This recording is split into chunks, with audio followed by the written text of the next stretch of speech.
and honor for the many legacies that have impacted our community, particularly those buried over time. Acknowledging truth is critical to building mutual respect and connection across all barriers of heritage and difference. Cheltenham Township stands within the Lenape-Hoking, the ancestral homeland of the Lenni Lenape civilization. Their people were, and still are, caretakers of this land and its rivers, and their legacy continues. We pay respect to their elders, past and present. Our community owes its existence and vitality to generations from around the world who contributed their hopes, dreams, and energy to making the history that led to this moment. Some were brought here against their will. Some were drawn to leave their distant homes in hope of a better life, and some have lived on this land for more generations than can be counted. Please take a moment to consider the many legacies of violence, displacement, migration, and settlement that bring us together. As a school district committed to fostering intellectual curiosity and discourse in service of social justice, join us in uncovering such truths. Thank you, Dr. Whiting. Ms. Hatcher, could you please take the roll call? Good evening. Ms. Mia Blitzstein, Present. Charles Cordell Williams, Present. Mr. Zachary Epps, Present. Ms. Jenny Loney, Present. Ms. Leah Mulhern, Present. Ms. Robin Murphy, Present. Mr. Daniel Short, Present.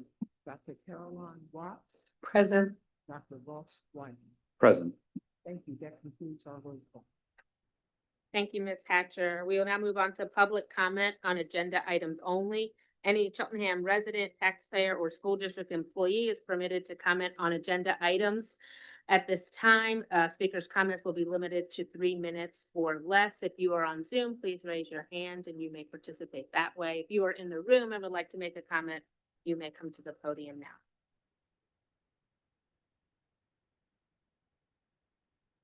Right, thank you. Seeing no hands and no one at the podium, we will move on to the next portion of our agenda, which are recognitions. And we would first like to recognize Myers Elementary. Mr. Lytle.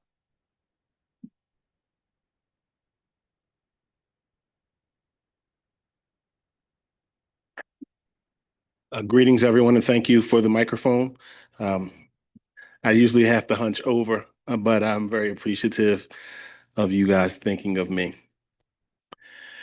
Greetings, board members, teacher, staff, central office administration, and community. It's truly an honor to be here today to highlight some of the great things that are happening at Myers Elementary School. You can change the slide. At Myers, we work very hard to root everything that we do in our core values, because those values truly serve as the foundation for the growth, progress, and positive outcomes we are seeing in our students each and every day. You can go to the next slide. Now, as a principal, when positive things happen in a school, people often acknowledge or praise the principal for the growth that's taking place. And while I certainly appreciate that recognition, I often say, when anyone comes to me about anything positive at our school, I talk about our team. I don't say that cavalierly or as an inauthentic moment as a martyr. I really do believe that team is essential to our progress. Everything good happens because of our team and our village. There's tremendous power in having like-minded people who are passionate about teaching, learning, deeply dedicated to children, and willing to work beyond their own perspectives in order to work collectively towards student outcomes. At Myers, we truly operate as a team, a village, and a family, and that collective ownership or collective responsibility of our vision and our students is what continues to move our school forward. You can go to the next slide. One person who perfectly embodies that village mentality and the very heart of our core beliefs is Miss Geraldine Flynn Alston. Miss Alston passed on May 4th, 2026. And I would like to take the time here today to acknowledge her and to pay tribute to her, as she truly embodies the very best things of our Myers community. Miss Flynn Alston represents everything that is special about Myers. She led with love, consistently, passion, humility, and unwavering commitment to children. She approached students not simply as learners, but as whole human beings deserving care, dignity, patience, and support. Her impact extended far beyond the classroom and touched students, families, and staff throughout our entire community. When we talk about teamwork and collective ownership and building a culture where children feel safe, valued, and loved, Ms. Flynn Austin is truly the embodiment of those ideals and of what it means to be part of a Myers family. Miss Jerry, I never called her that. Miss Flynn Austin was deeply passionate about children. She was an outstanding colleague, an incredible teammate, and someone who was truly beloved by those who had the privilege of working alongside her. Even when she was not feeling well herself, she showed up and she poured her heart into serving our children. One thing that I admired most about Miss Flynn Austin was her genuine joy and the joy she took in the successes of the children. She believed wholeheartedly in the children and refused to allow others to underestimate their abilities. She held students accountable, but because she truly believed in what they were capable of accomplishing, yet she balanced those high expectations with love, compassion, humor, and joy. Miss Flynn Austin was honest to a fault. She told it like it was. But what made that honesty so powerful was that it always came from a place of love, authenticity, and desire to help people grow. She genuinely loved learning about different people, cultures, experiences, and perspectives. We had many conversations, just like, oh, really? Or what does that mean? And we would just have that rich dialogue of diverse people all working together to support our children. She was perfectly imperfect, and in many ways, the very definition of someone that was authentic. She was open, accepting, compassionate, and always willing to go above and beyond for others. Whether it meant giving one the shirt off her back or buying a child the shoes that they needed for their feet, she consistently led them with generosity, empathy, and love. You can go to the next slide.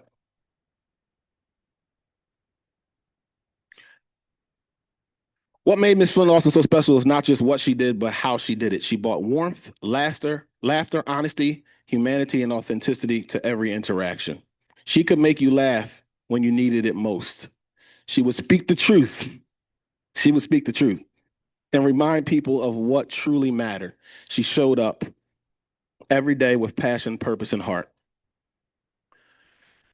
As I close my remarks about our highlights, you can go back to the previous slide. Instead of taking a moment of silence, I would like to honor Miss Geraldine Flynn Austin in a way that truly reflected who she was and how she lived. She would not want us sitting quietly in sadness. She would want us connecting, talking, uplifting one another, and leading with heart, just as she did each day. So please, at some point, take a moment to honor Miss Flynn Austin by doing what she did so naturally. Make someone feel seen, valued, heard, or cared for.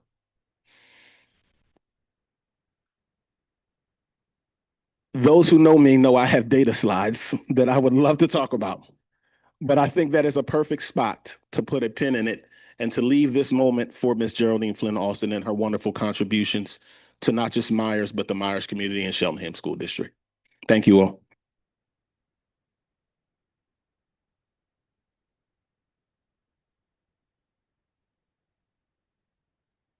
Thank you, Mr. Lytle. Thank you for sharing those kind words. And I think that was the perfect place to stop. And I hope that we will all do, as you say, and honor her as we go about the rest of our week.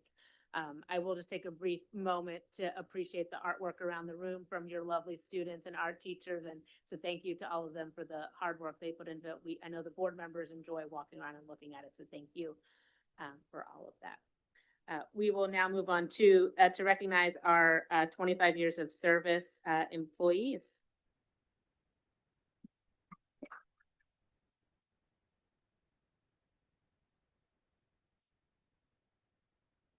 So before we begin the recognition, just a brief comment that kind of frames what this 25-year of service celebration embodies.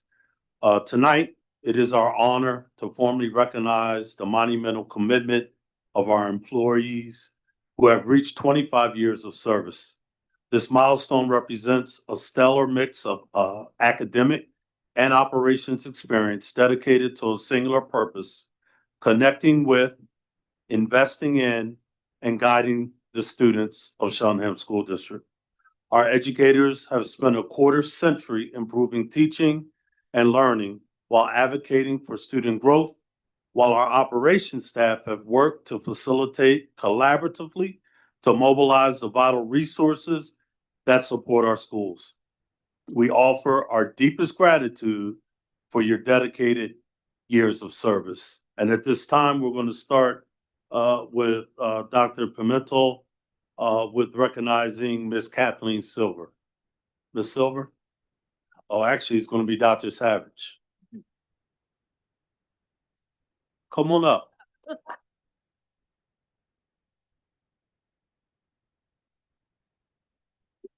Okay, I got to bring this down. Dr. Pimentel couldn't be here today, but he was kind enough to share these words with me. I have been working with Kathleen for the past 2 years since I've been here.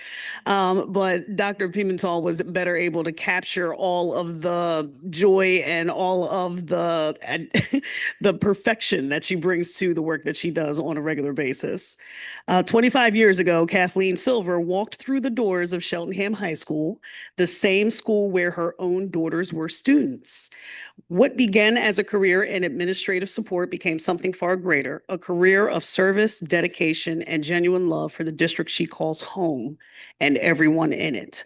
Over the course of her tenure, Kathleen moved to the Central Administration Building, where she became the organizing heart of all of the work surrounding curriculum, instruction, and assessment. In that role, she has supported no fewer than 9 superintendents and assistant superintendents and countless other directors and supervisors.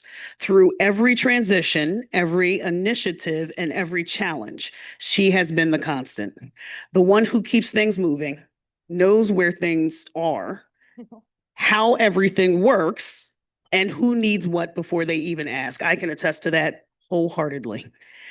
But Kathleen is more than an exceptional administrator. She is a fierce advocate for the people around her. She looks out for her colleagues with a loyalty that is rare and a warmth that is unmistakable. And she has always operated with the belief that when we take care of our teachers, we take care of our students. Kathleen, 25 years is an extraordinary gift to give your community. And Cheltenham thanks you for it. Congratulations. Thank you so much. I want to get a 25. Thank you very much. I Absolutely. appreciate it. Thank you, everyone. You don't want to say anything else? Well, okay, I will say something. I actually started at Cheltenham Elementary in 2001. I was an aide. I started because my youngest daughter was starting kindergarten, and I wanted to be on the same schedule as my kids. And it worked out very nicely. I then went to the high school. I was there for 5 years in the library as a secretary and came over here in 2008. And it has been a great pleasure. All the turnaround, every person I've worked with has been a joy. It's been a pleasure. So I've got a few more years left. Thank you very much for all the wonderful words. Thank you.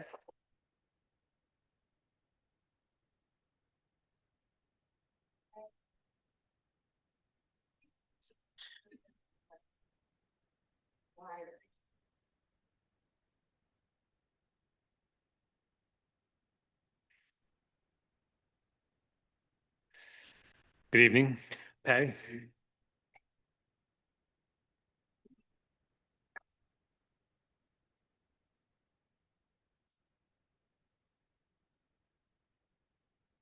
So much to say. It is my privilege and honor to recognize one of the most important individuals in Cheltenham School District, Ms. Patricia Tancredi.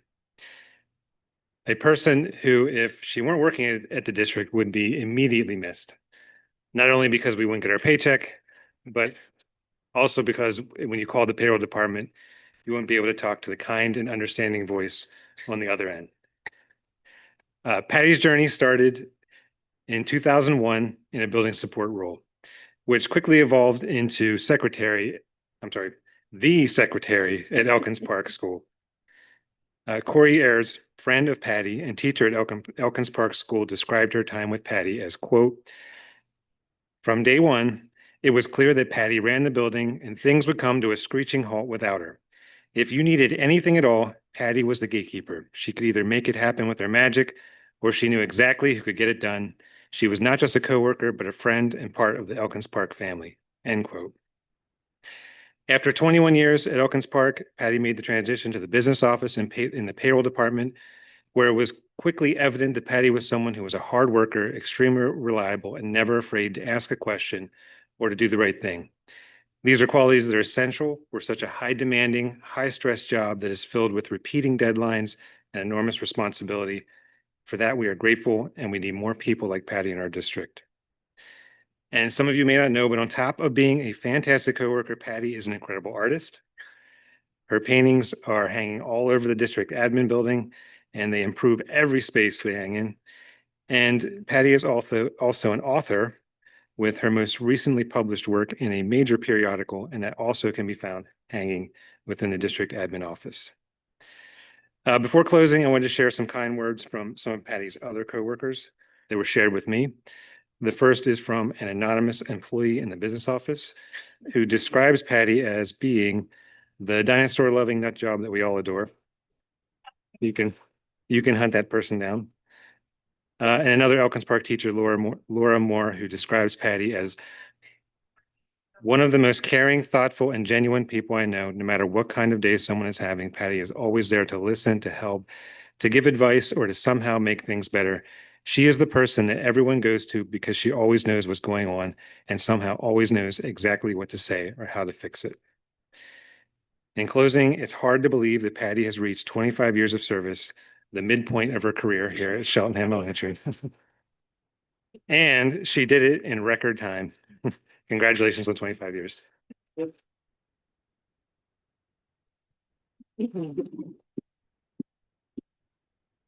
Thank you. Thank you so much to the board and to Josh. It is my pleasure to work for him in the business office in Nelson.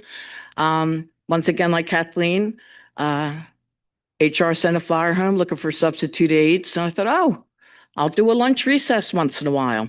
Not really sure what happened, but here I am 25 years later. So thank you very much for being acknowledged. Thank you, Josh.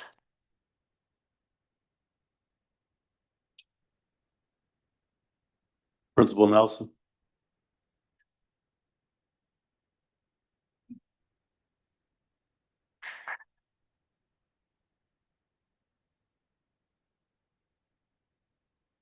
So schools have heartbeats, buildings have heartbeats, and I quickly realized when I got to Cheltenham Elementary that Miss Stephanie Summers is one of those heartbeats.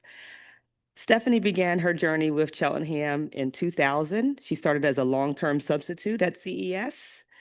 She spent all of her years teaching third grade, second grade, fourth grade, and now is teaching the inaugural fifth grade class at Cheltenham Elementary.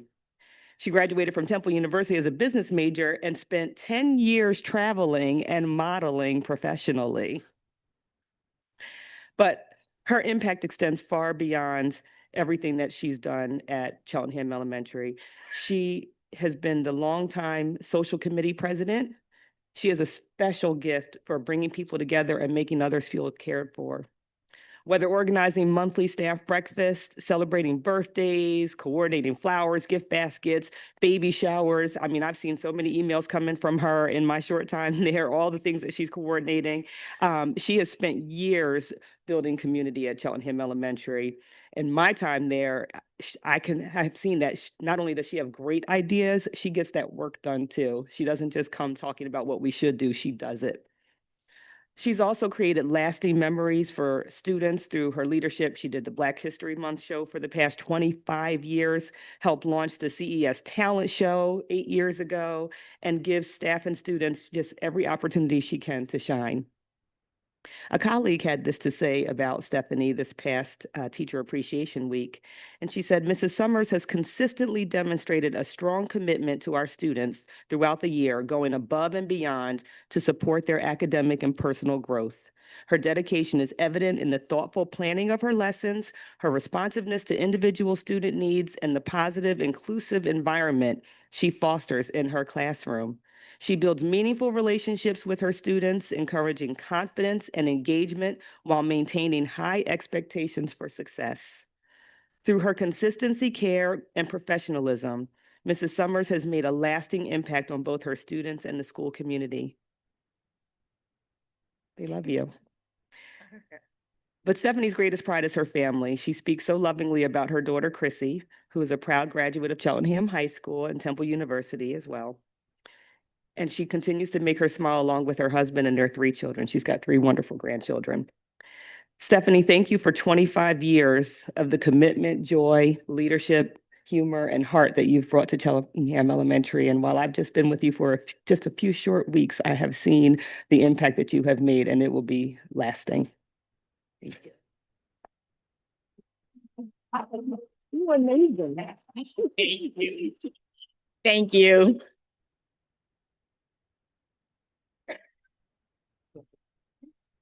Oh, okay. It has been a pleasure to be here for the past 25 years. So I would like to say thank you for giving me the opportunity to work with the children in the district. And I am a proud parent. My daughter is a graduate, and I have several nieces and nephews that are also graduates from Cheltenham High School.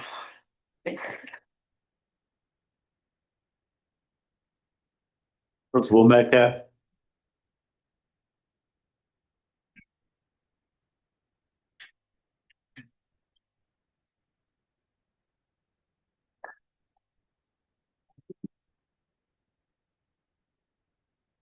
Good evening, everybody. So I have here Mr. Clark, and Mr. Clark is someone who has truly made a difference at Cedarbrook Middle School, as well as in the Cheltenham School District. Mr. Clark is one of those teachers that you never forget. He's dedicated, passionate, and he always challenges scholars to think outside the box. He doesn't just teach science, he makes scholars think, question, explore, and work for their success. I've always believed that there are 3 things you need to be a great middle school teacher. The first, you have to be crazy about kids. Second, you have to be crazy about the subject that you teach. And in this case, Mr. Clark teaches science. And third, you need to have some crazy strategies to actually get middle schoolers to learn the material and stay engaged. Mr. Clark has all 3. I can definitely also speak of this from firsthand because my daughter, Simone, also had Mr. Clark. And I will tell you this, she's never had, she had 1 B in high school, right? But she almost had a B in Mr. Clark's class. And I remember I'm going off script right now, right? And I remember, that's what I do, right? But I remember her coming to me and really concerned because she never had a B. And, you know, what does a good father do? He encourages, her to go talk to the teacher, find out what you have to do. And the one thing I value the most is that Mr. Clark did not just give her an A. She stressed and worked hard for that A. There were no handouts, and he definitely didn't accept mediocrity. So he pushed his scholars because he knew that they were capable of doing more. And one of the things that really stuck with me was something that Simone had said when she went to Cheltenham High School. And the thing that she told me is that she really felt prepared for high school because of the workload and the amount of, experiments and projects that she had to do because of Mr. Clark. And that says everything right there. So a great teacher doesn't just help scholars pass a class, they prepare them for what comes next. And that's exactly what Mr. Clark's been doing for 25 years. So I want to thank Mr. Clark for all of his hard work. Thank you for challenging our scholars. Thanks for everything you've done for Cedarbrook Middle School over the years, and congratulations on 25. Amen.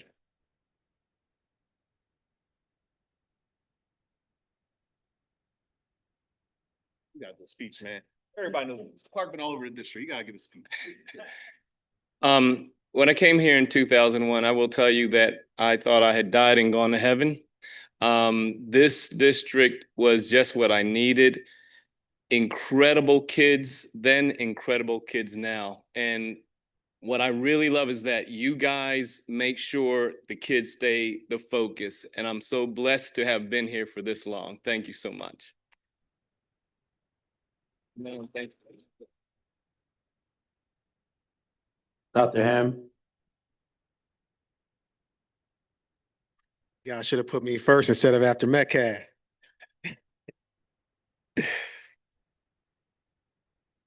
But thank you. It is an honor. I am getting to recognize two teachers today from my staff.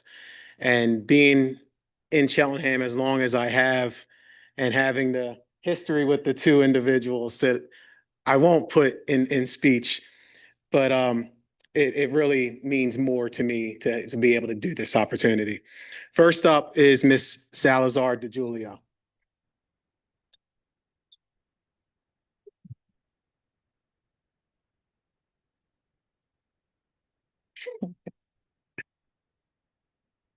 Ms. Salazar DeJulio began working for the school district in 2001.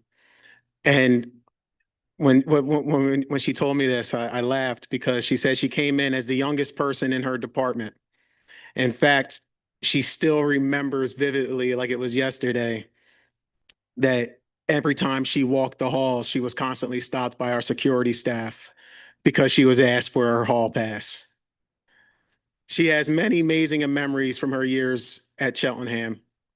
Some of the moments she cherishes the most are the years she spent helping students grow outside of the classroom while serving as an advisor for both the Key Club and the Organic Farm Club.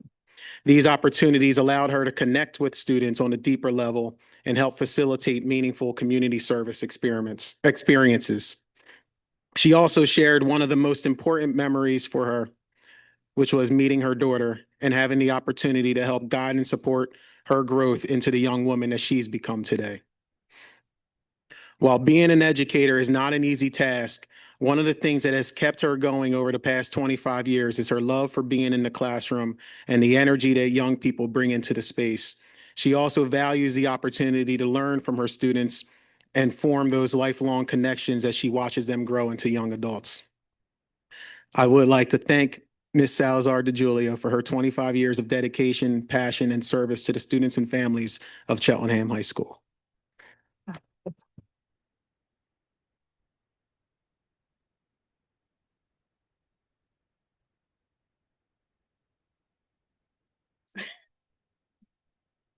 Thank you so much. Cheltenham has been my home. My children grew up here, and it's been a wonderful 25 years. I felt so much love and support from my coworkers, from the board, and I love being in the classroom. Thank you.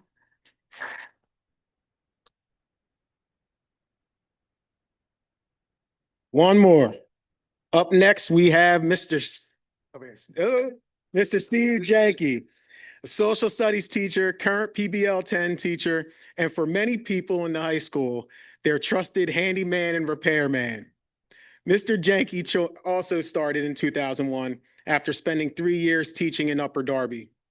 Growing up in the area and having competed against Cheltenham as a student, he was excited for the opportunity to join our community and help build upon its rich traditions. From the start, he became deeply involved in school life. He coached football, sponsored and created multiple students clubs, and worked to provide students with opportunities connect beyond the classroom. One example of this was his creation of the Guitar Club, which reflected his commitment to helping students explore their interests and talents. One of Mr. Janke's most proudest accomplishments was working alongside Miss McKenna to create our blue and gold tradition. Many may not realize that this school year marked the 20th annual blue and gold competition, where unfortunately the gold team won. However, traditions like blue and gold exist because of the vision, passion, and dedication of educators like Ms. McKenna and Mr. Janke, who work to create experiences for students to remember long after graduation. Outside of the classroom, Mr. Janke has always had a passion for building and repair work, something many people around him know very well. Over the last several years, he's had the opportunity to merge those passions of teaching and of fixing in the PBL environment. His creativity and skill set have helped students develop incredible presentations, and he played an influential role in projects such as their Illusions exhibition. In many ways, joining PBL reignited his passion for teaching, because it allowed him to not only teach social studies, but also to help students learn practical skills, build with their hands, and express their creativity. When asked what keeps him coming back day after day, Mr. Janke shared, as a child, it was the great teachers and faculty I had in school, both in the classroom and through sports and activities, that helped me mature and find purpose. I still feel honored to help our students the way I was helped, and to provide them with a stable and caring place to be every day. Mr. Jenke, thank you for your 25 years of dedication, passion, and service to the students and families of our community. Thank you. All right. Thank you. It's been an honor to be here for 25 years. I just can't believe how fast 25 years has gone. I know Mr. Clark and I look a little older, but Anna looks exactly the same from when I met her that first day. And I just want to say, like, I'm very passionate about what I do, and I complain a lot, and I go a little crazy, but I think that's to balance out the amount of love and fun I have at this school. I really have enjoyed my 25 years. And when people ask me how many more years I have, I tell them 5 to 7, but I don't know. Who knows? I think it's going to be hard to walk out of this school when it's done, but just want to say thank you. All right. Let's go back there and take a picture. Principal Lyden.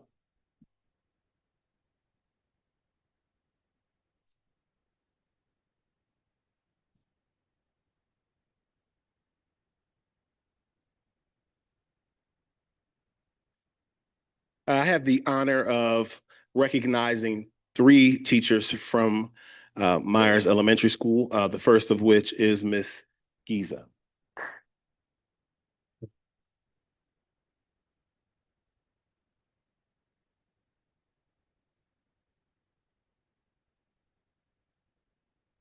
It is with great pleasure that I recognize Ms. Giza for 25 years of outstanding service to the Cheltenham School District. Today actually marks the official 25th anniversary date of her service, making this even more special of a recognition. For her career, Ms. Giza has dedicated herself to the students and families of Myers Elementary School. 19 of those years were spent serving as a highly respected K-2 learning support teacher, where she collaborated closely with the general education teachers to ensure that students receive the care, instruction, and support they needed to succeed.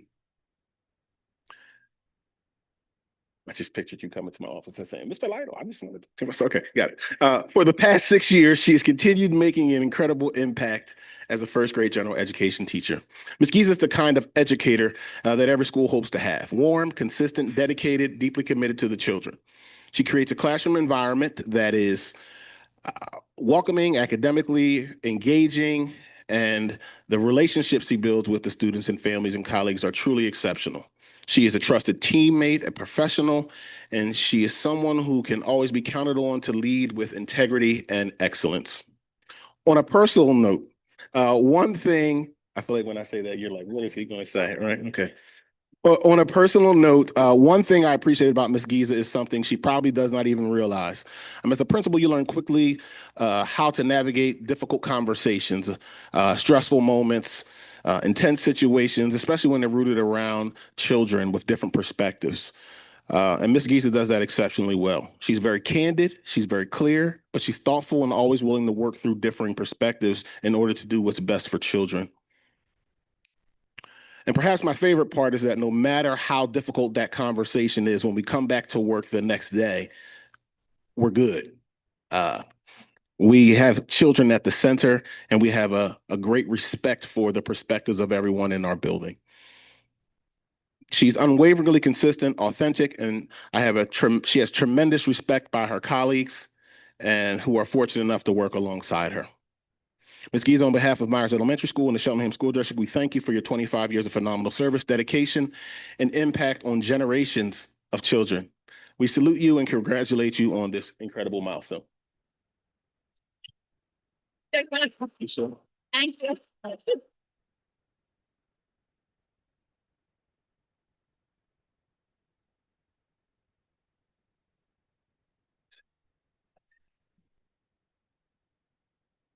Ms. Kilpatrick.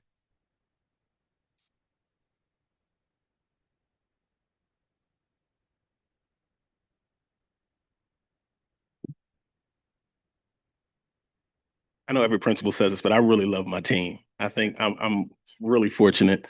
Okay, it is an honor to recognize Ms. Kilpatrick for her incredible 26 years of service to Myers and the Cheltenham School District. She started that first year as a long-term substitute, but the past 25 years have been spent entirely at Myers, where she has left a lasting impact on, again, generations of students, families, and staff. Over the course of her career, Ms. Kilpatrick has served in multiple roles, including 16 years as a Title I math specialist or a math specialist, as well as a second grade, fourth grade teacher, and an outstanding kindergarten teacher, which is her role now. During her years as an interventionist for math, she worked closely with teachers and families to provide students with the supports, resources, and encouragement needed to help them reach their potential. As a kindergarten teacher, Ms. Kilpatrick brings something truly special to our building. She has patience, perspective, a calm demeanor that only a seasoned teacher can bring to a classroom full of 5-year-olds. Whether navigating the funny moments, the messy moments, the challenging moments, or the joyful achievements, she approaches each day with laughter, grace, consistency, and an unwavering love for children. One thing that I admire most about Ms. Kilpatrick is the way that she takes things in stride. She has a wealth of experience that allows her to truly understand what is important, what is worth fighting for, what can wait until tomorrow, and what is absolutely necessary for children to reach their fullest potential. That perspective brings a sense of calm and steadiness, not only to our classroom, but to the entire kindergarten team. I also deeply appreciate Ms. Kilpatrick's approaches to collaboration with her fellow kindergarten teachers. They have created systems, procedures, communication practices, and a kindergarten culture that truly welcomes children into the school along with their families. They don't simply teach students that they're assigned to them in their individual classroom. They work collectively to support all kindergarten students as a team.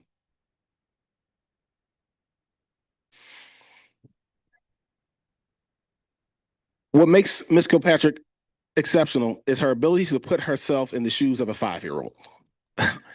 Entering school for the first time, she instinctively understands what they may be feeling, what they may need emotionally, academically, and how to help them feel safe, confident, loved, and successful. Her ability to teach children while simultaneously make them feel cared for is truly second to none. One thing that I admire is her ability to connect with students and to hold them to high expectations while still caring for them. And if you know Ms. Kilpatrick, you know that she's going to tell it like it is. I have a lot of teachers that tell it like it is, which I like. I like that. Okay. I'm sorry. She tells it like it is, honestly and unapologetically, but somehow in a way that still makes you laugh while hearing exactly the message you needed to hear. That authenticity, humor, and directness are part of what makes her such a special and valued person, and such an important part of the fabric of Myers. Ms. Kilpatrick, thank you for 26 years of dedication, professionalism, teamwork, and unwavering commitment to children, and we salute you and celebrate the tremendous impact you have had on our school community.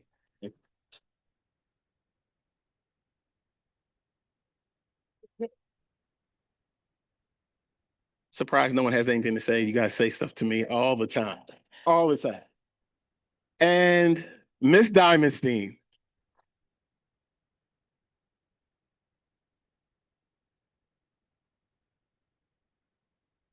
I'm going to stick to the script. Okay.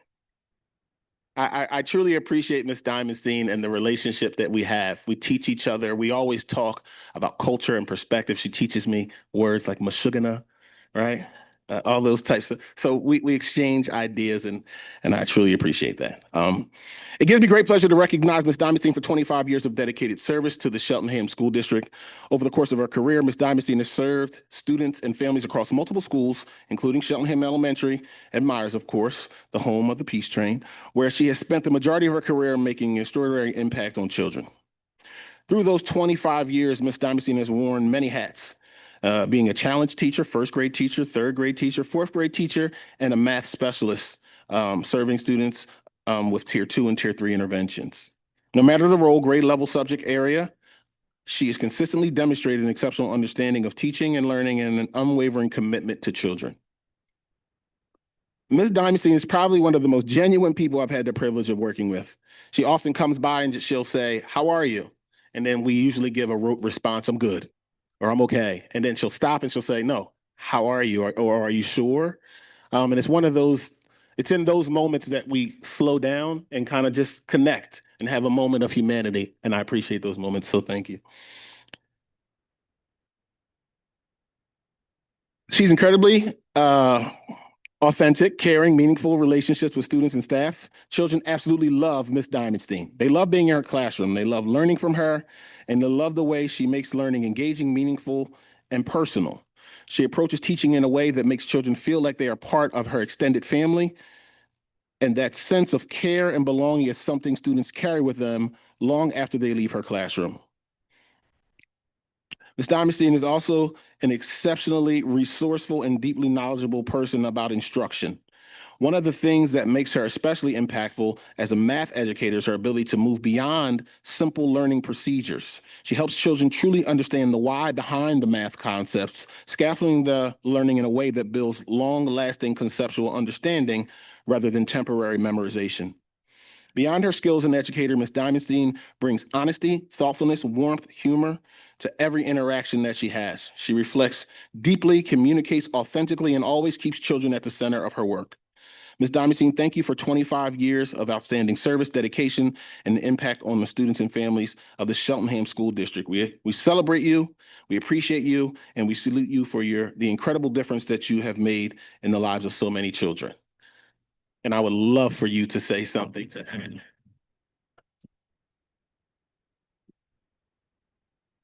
When I first, no, I'm just kidding. It really has been an honor and a privilege to work here for almost my entire teaching career. Little side note, I did my student teaching here. I worked here through grad school. So even though I'm an Abington alum, this really is home to me, right? So thank you. I am sure that she was sweating that entire time and that I was very nervous about what she might say, but thank you. You did a wonderful job. Okay, thank you very much. Principal Taylor.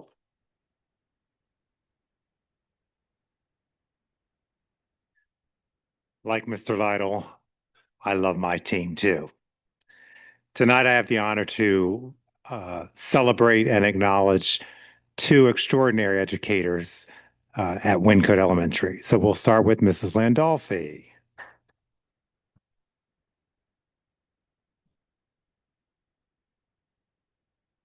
All right. These remarks will be surprisingly brief because we will have another opportunity to celebrate Mrs. Landolfi next month on the occasion of her retirement from Cheltenham School District. For 25 plus years, Mrs. Landolfi has been part of the Wyncote family, working primarily with our K-2 students who receive both itinerant and/or supplemental learning support. She has written numerous IEPs, met with countless parents, mentored generations of students, supported teachers, paraeducators, and even brand new principals on how to collect and interpret data. And she has supervised more student teachers than I can count who are fortunate enough to be in her care. Most importantly, she has celebrated student growth over time. Even the most incremental growth warrants a celebration with laughter and cheers.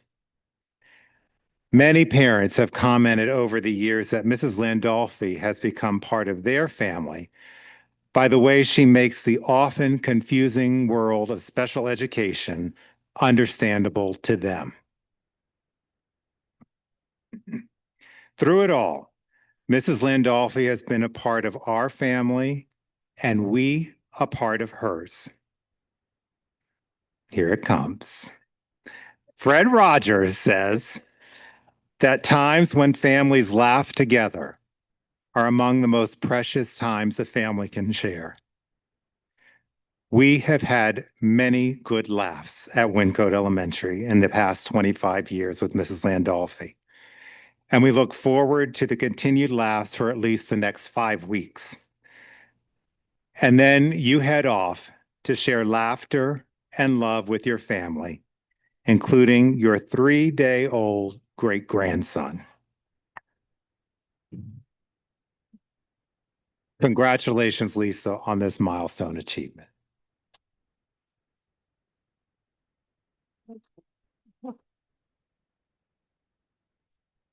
No, Are you gonna talk? I'll talk. I knew you would. I've always got something to say. Um, keep it brief. Usually I don't. But I have to say, it has been an absolute honor to work with all the students that I have worked with over the years that I have been in Cheltenham. Every child that has walked through my door, I have loved.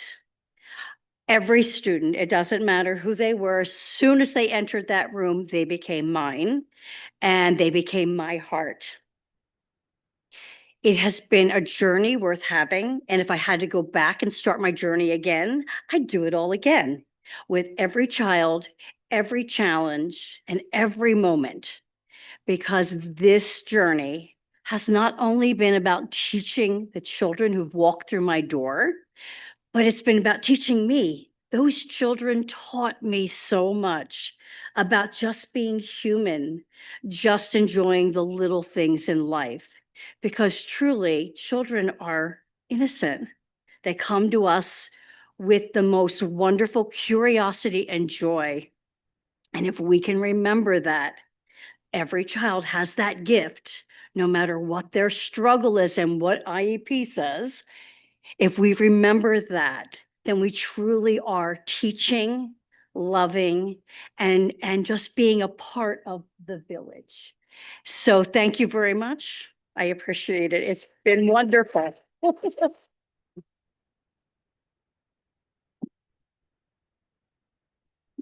Lisa, save those comments and you can reprise them next month. Dr. Shaw.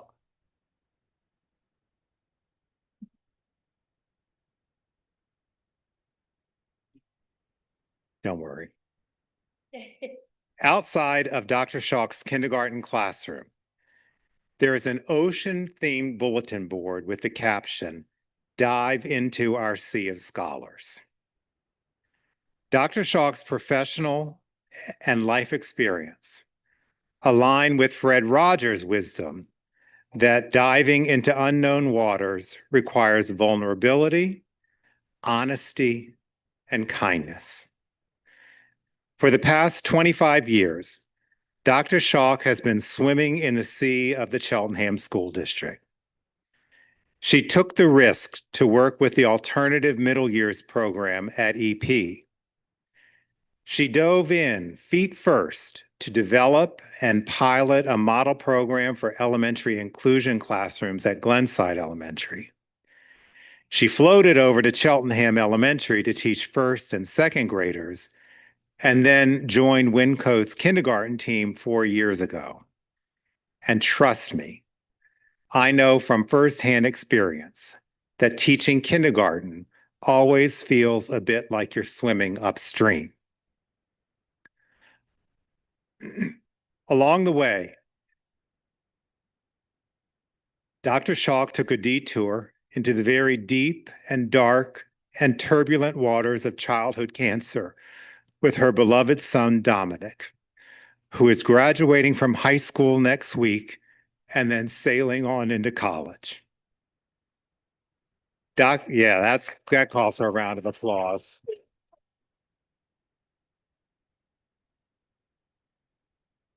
Dr. Schock always navigates these waters with honesty and kindness, constantly throwing life jackets to students who need some additional support before they can learn to swim on their own. Thank you for these 25 years, and here's to several more, and hope, because you have college tuition to pay.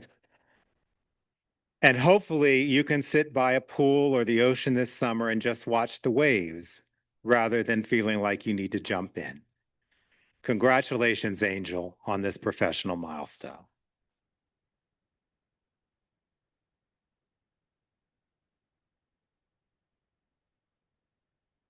I'll just thank you. It's been an honor.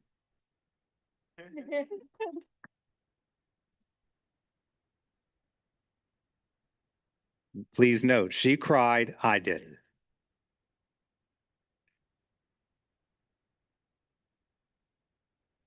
All right, thank you to all of our building principals for sharing about your central administrators for sharing about your beloved staff members. I think we all enjoyed hearing the impact they have made and then hearing from some of them about the impact our students and district have made on them. So I wish we had more because that was so lovely, but we are going to move on to approve our minutes. So if I could have a motion to approve our minutes from our April legislative meeting. So moved. Dr. Whiting, a second? Second. Thank you, Ms. Murphy. Any comments or discussion? Thank you. We will move to vote. All those in favor, say aye. Aye. Any opposed? Thank you. The motion carries and the minutes are approved. Next, we will hear from the high school from Ms. Stryker with the student council report.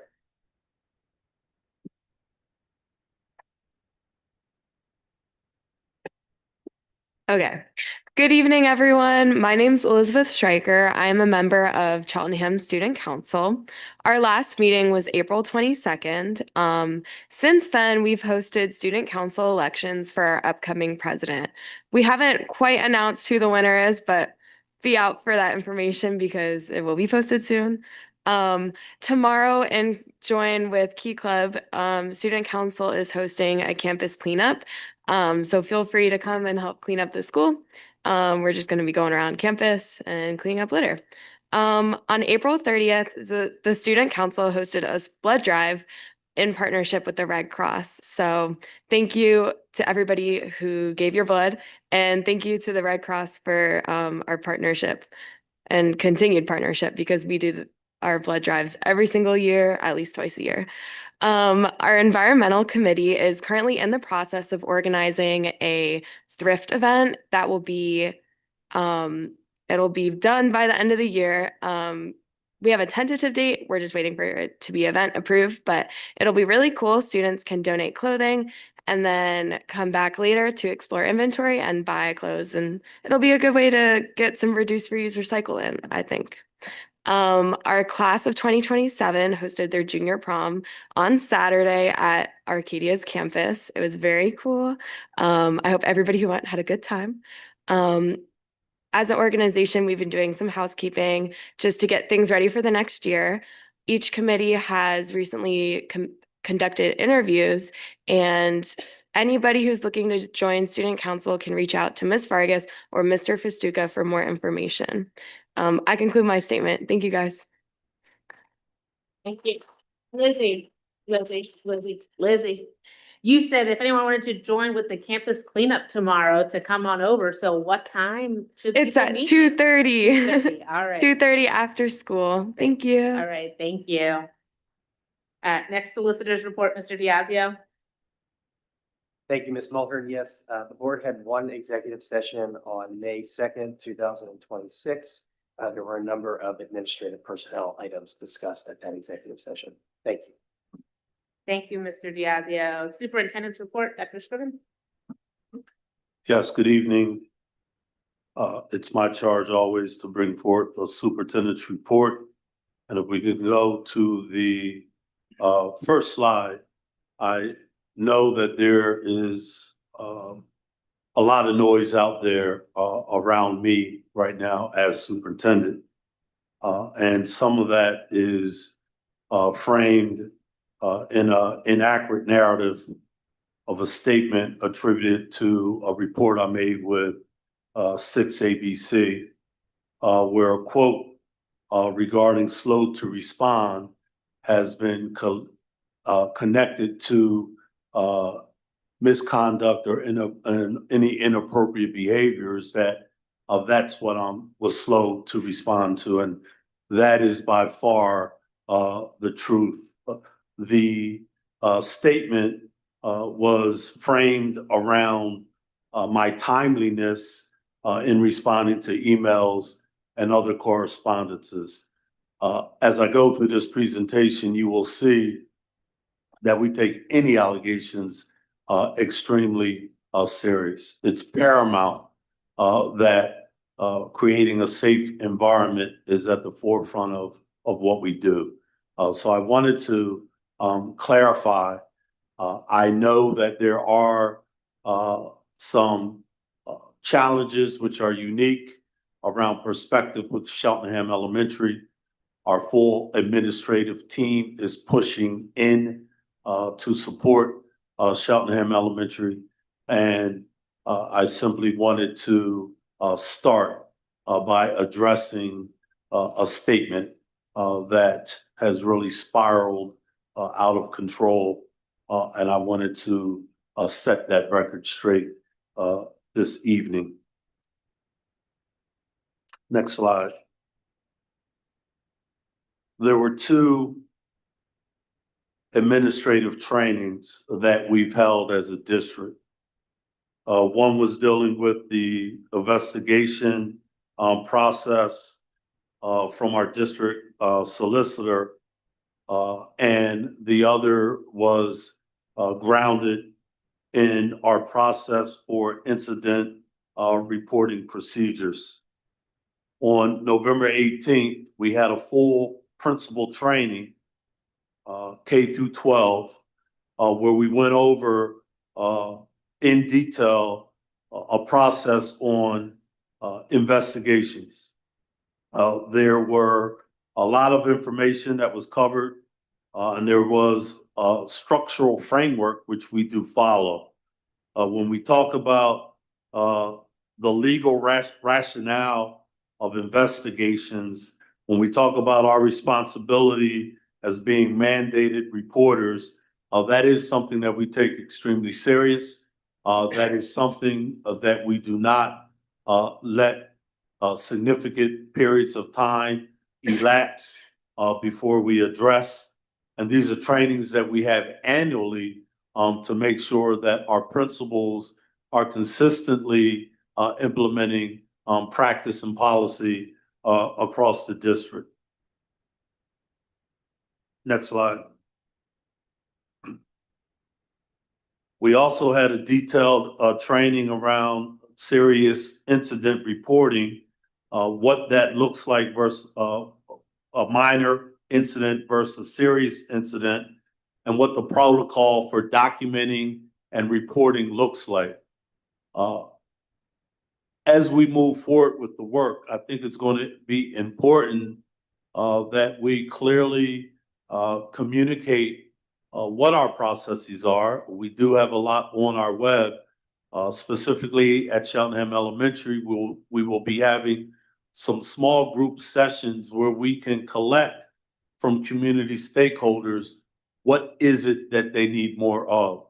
We're currently going through our strategic planning process, and one of our pillars, which is a foundational pillar, which is going to undergird all 5 of our pillars, is around diversity, equity, inclusion, belonging, and engagement. We're going to also work on having a parent and community engagement pillar, which will also undergird underneath Debbie. I think that those are important pieces that have to be elevated. And that has become extremely evident in some of the voices and comments that I have heard. We know that we are charged with meeting the needs of all students, and we are definitely taking that seriously to make sure that we are holding ourselves accountable for doing what is necessary to gain back some of that relational trust, which I believe potentially has been frayed. Next slide. When you look at the combined impact of these 2 trainings, it's really to address a full life cycle of school safety events.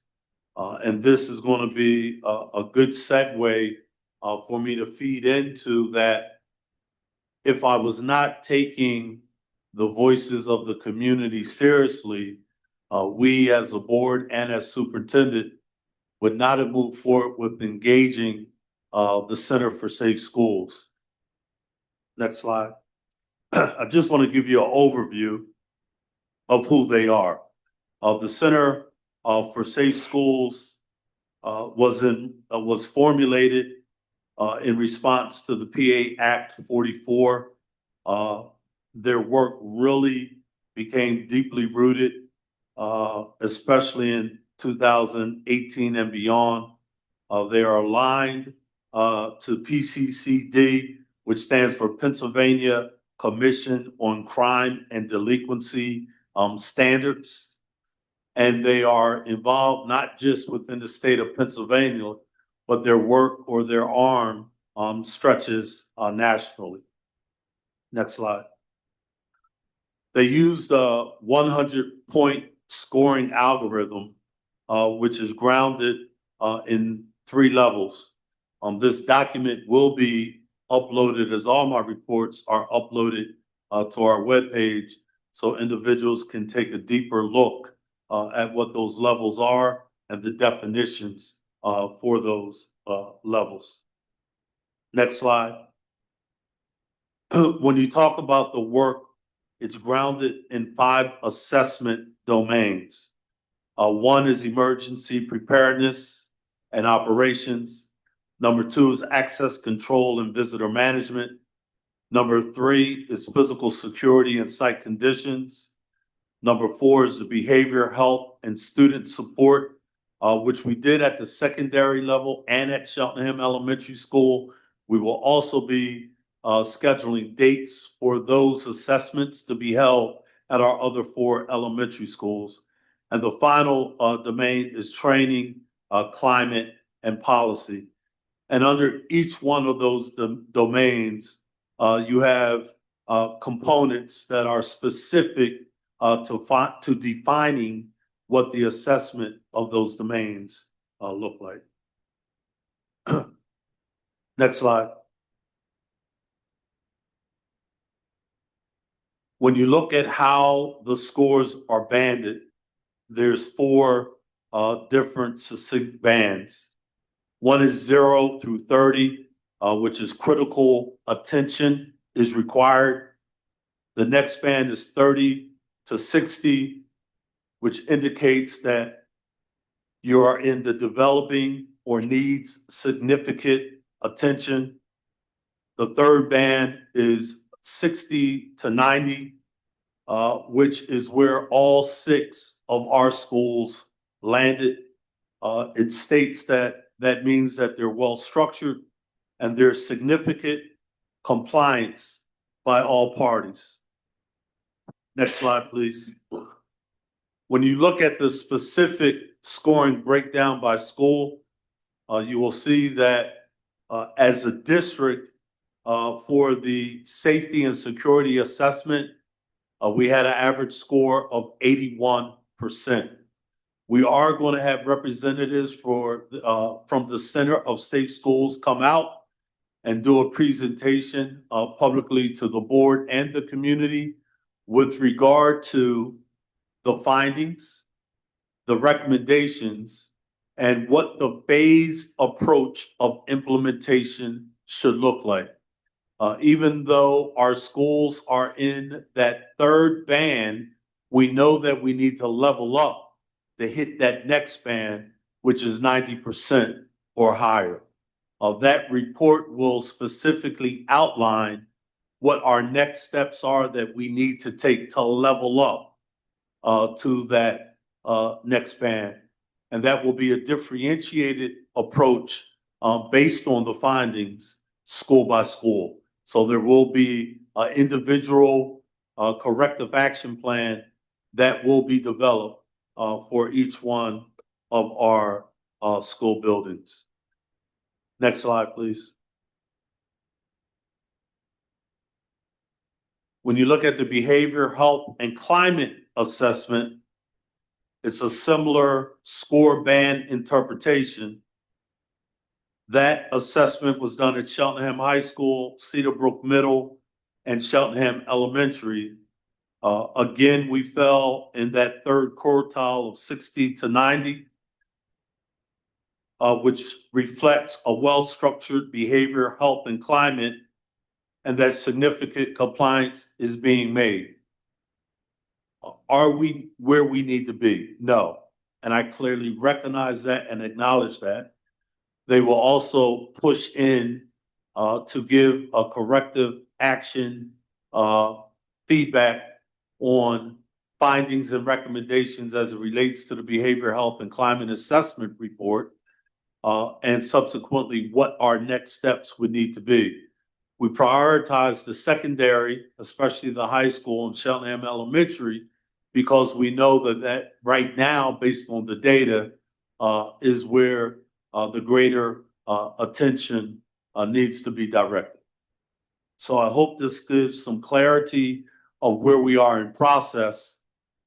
This final report will happen early part of June, once the date has been secured based on the Center for Safe Schools availability, that will be shared with our larger community. And at this point, that brings closure to my report. Thank you. Thank you, Dr. Scriven. Next is the Board President's report. I only have one item, and I just thought it was fitting to recognize that last week was Teacher Appreciation Week. I know all of our buildings had various celebrations, whether it was building administration or PTOs or parents or central administration or CEA, teachers union, different groups celebrating all of our teachers and staff. And I know as one school board member, I think I speak for all of us when we say thank you to all of our teachers and all of our staff that are in our buildings every single day, doing the boots on the ground hard work. We thank you for your time and energy. Next up, our committee reports. We'll begin with the Montgomery County Intermediate Unit, Ms. Lohman. Thank you, Ms. Mulhern. The Montgomery County Intermediate Unit Board of Directors met on Wednesday, April 22nd at 6:45 p.m. in person and at the MCIU's main office in Norristown and over Zoom. The board received reports from each one of the MCIU's 10 offices. Highlights of the meeting included a presentation from Ben DeSantis, who is a project consultant working on student events in the Office of Organizational and Professional Learning. Specifically, he works with the Reading Olympics program, which we all know and love. And he talked about some other programs, including a Keystone competition, which is a STEM competition for grades 4 through 8. And the Chief Science Officer program, which we have students who participate in. The Dreaming Forward program, which elevates student voices to reimagine belonging in Montgomery County schools, and several other programs that are organized and managed by the MCIU. Just a little trivia about the Reading Olympics for this past year. It involves students from 156 schools, including private schools within the county. And there were over 4,500 students who participated in Reading Olympics this year. One other thing I just wanted to mention is that Mr. DeSantis mentioned that the Rendell Center for Civics and Civic Engagement and the Montgomery County Bar Association are looking to get into 250 classrooms in the county to celebrate the 250th anniversary of the United States. We didn't get more details on that, but it sounded interesting to me. And so if there's anybody out here who wants to know more about it, let me know and get you in touch with Mr. DeSantis. Zachary Trump, who's the director of the MCIU's Office of Business Services, provided an MCIU funding breakdown presentation about the current fiscal year's budget. The presentation is actually publicly accessible on MCIU's website. If you go to their board docs and click on the April 22nd meeting, the presentation is attached to the meeting agenda. The MCIU's budget currently includes 112 separate cost centers, which means that there are 112 smaller budgets that make up the entire operating budget, which totals just shy of $200 million. It's $199 million. The member services budget, which is what each district pays into, including Cheltenham, is $2.1 million, or just 1% of that overall budget. All other revenue is fee for service, meaning the services the IU sells to member districts or schools, grant-based funding, either state or federal funding, and some private foundation funding as well. The federal funding is either pass-through, such as the special education funding, which the IU manages on behalf of the state, or direct funding, such as Head Start funding for the Head Start programs that the IU operates. I'm going to just leave it at that. There was an extended discussion about the indirect cost rate that the MCIU uses. which is set aside, set by the state, on behalf of the federal government. That is the indirect cost rate that you can take out of a grant award that you receive or administrative, expenses. There was quite a discussion about that. There was also a fair amount of discussion about whether to direct the MCIU's administration to create a request for proposal for legal services, as the MCIU has apparently never bid out for solicitor services in the history of the intermediate unit. Like, I don't know, 50 some years. The board approved a motion to have the administration present an RFP for legal services to the board in January 2027, with services to then be effective July 1st, 2027. The board also approved a resolution to establish an ad hoc committee of the board on travel reimbursement policies and procedures, imposing a temporary travel moratorium, and authorizing engagement of external professional advisors due to some issues that were reported on a few months ago about travel that had been taken by the executive director and some other members in the leadership team at the MCIU. Just a couple of other things. The Project Aware grant, which is federal funding to assist with addressing student mental health needs, of which Cheltenham has been a participant in, and that grant actually ends September 2026. The MCIU is actually collecting testimonials about the importance of the work that is funded by that grant, suicide prevention, student mental health awareness, to get the state to support the IU's efforts to continue this work and apply for another federal grant. There will be a job fair hosted by the MCIU on May 13th. And the next MCIU board meeting will be held on Wednesday, May 27th at the MCIU's main office and over Zoom. This is my report. Thank you, Ms. Lohman. Next, we will have a report from the Financial Affairs Committee, Mr. Schultz. Thank you, Madam Chair. Financial Affairs Committee met on May 5th, 2026, in a hybrid format. Following roll call and approval of minutes, the committee received our interim financial information presentation, which I would recommend folks interested in the details of those numbers. The video is posted online, but everything is moving according to plan, and the line showing expenses is moving towards the line showing revenues at the right rate. We then had a presentation about an item on tonight's agenda, which is the food service management renewal or contract, which can be renewed, but due to structural changes in our district, namely the fact that we no longer have the EP building, the decision was to rebid our food services contract this year. And this evening, we will be voting on the recommendation that came out of that process. But the process was very involved. It involved taste testing and surveys and other types of interviews in addition to evaluation of the proposals themselves. We also received a brief timeline update standard about our our budgeting process and the fact that next month we will be voting on a final budget. So please make a point to attend the next Financial Affairs Committee meeting, which is when we will be having our final look at what that budget is being proposed as. Our next meeting will be held on June 2nd in a hybrid format and at the administration building, and that concludes my report. Thank you, Mr. Schultz. Dr. Whiting, the Educational Affairs report, please. Thank you, Madam President. The Educational Affairs Committee met on April 21st, 2026 at 7 p.m. here in the administration building in a hybrid format via Zoom. The meeting consisted of updates to district curricula, programs, and systems. Ms. Ferraro presented on changes to the K-5 curriculum in English Language Arts, Math, Science, and Social Studies with a specific focus on alignment to the Commonwealth's new Science, Technology, Engineering, Environmental Literacy, and Sustainability, or STEELS standards.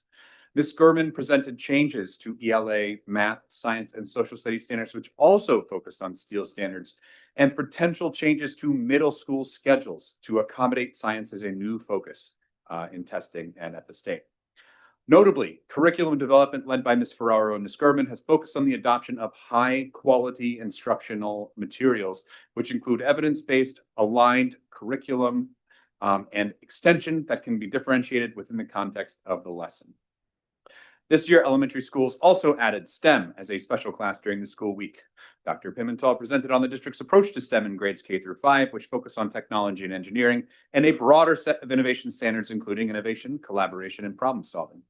Grades 6 through 9 redesign focused on STEM alignment to coding, design thinking, and fabrication, while grades 9 through 12 included a focus on STEM in the innovator pathway and proximity to the innovation lab. Ms. Keen presented information on changes to career education and work standards, which include career awareness and exploration, employability skills, personal interests and career planning, and growth and advancement. New reporting structures to the Commonwealth include career benchmarks in 5th, 8th, and 11th grades. Mr. Hoff presented in compliance with Board Policy 126, asking to review course enrollments. Based on course enrollments, administration has recommended to not run Calculus 2 Honors, AP Physics, and PBL 10 and PBL 11 at the high school next year. Dr. Savage presented on the ways testing into Algebra 1 courses have changed based on a variety of measures in 6th through 8th grade, which affect student placements in Algebra 1 in grades 7 and 8. In addition, pathways for students to engage in math in grades 7 through 12 were mapped and described. The board will consider the adoption of new ELA, math, science, and social studies curriculum in the June legislative meeting. The next Educational Affairs Committee meeting will be on May 26th here in the administration building at 7 p.m. in a hybrid format via Zoom. Thank you, Madam Chair. Thank you, Dr. Whiting. Eastern Center for Arts and Technology, Mr. Burdell Williams. Thank you, Madam Chair. The Eastern Center for Arts and Technology has not had their May meeting. That meeting is scheduled for tomorrow, May 13th at 8 p.m. in person at Eastern's facility on Turwood Road in Upper Moreland. If you do want to follow up on any previous board meeting minutes, they are available on Eastern's website at eastech.org. Thank you. Thank you. And you can continue with the facilities report, please. All right, sounds good. The May meeting of the Facilities Committee was held on May 5th in the hybrid and in-person format. After roll call and approval of minutes, we heard some updates from the Facilities Department that might mirror a lot of what we are doing at our own homes in terms of spring cleaning and beautification at some of the schools in the district. Now that winter is officially over, I think I can say that with a lot of confidence. So we did hear about those beautification projects that are happening specifically at the high school. And then we heard an update on the 3 building projects that we have going on across the district, right? Quite a bit of construction activity happening. It's been a while since we've had this much construction happening in the school district. And so what we have currently, we heard about the high school stadium and the progress that's being made there.